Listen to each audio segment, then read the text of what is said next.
It's been revealed drinking alternative milks could stunt your child's growth. New research from Toronto St Michael's hospitals found 3-year-olds who drank 3 cups of cow's milk a day were on average 1.5 centimetres taller than children given cow milk substitutes.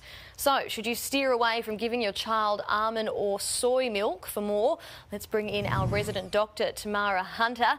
Doctor, firstly, what is it about different types of milk that impacts children's growth?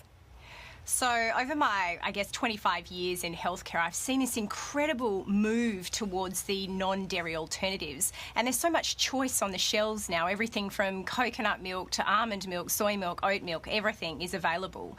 And so this is a really timely study. So this study looked at 5,000 children, 2 to 6 years of age. 92% of them had dairy-based milks and about 13% had predominantly non-dairy. And they found that in that 3-year-old group, there was that 1.5 centimetres growth differential when they had 3 or more cups of dairy per day. So it does bring into question the safety and the health benefits of these non-dairy alternatives. Certainly growth is an important parameter, height being one of those that's important to look at, but it is important to consider that there's other aspects of nutrition that's really important. Proteins and fats, which are what we predominantly measure when we're looking at growth, but also vitamins and minerals, carbohydrates, sugars. And so I think more research needs to be done in this area before we call into question the absolute safety or efficacy of the different sorts of milks.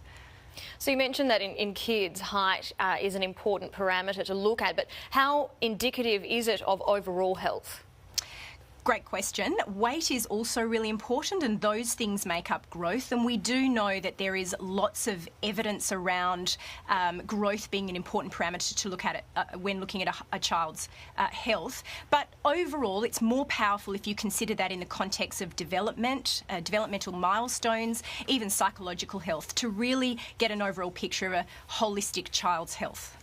So what about those who are lactose intolerant? They don't have any other choices. What's their best option?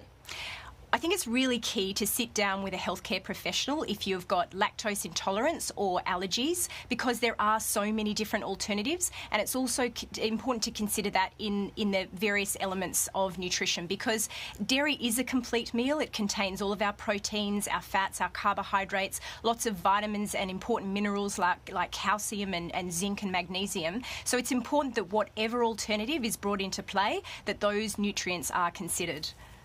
All right, thank you very much for your time, Dr. Tamara Hunter. Have a great weekend. Thanks, Jerry.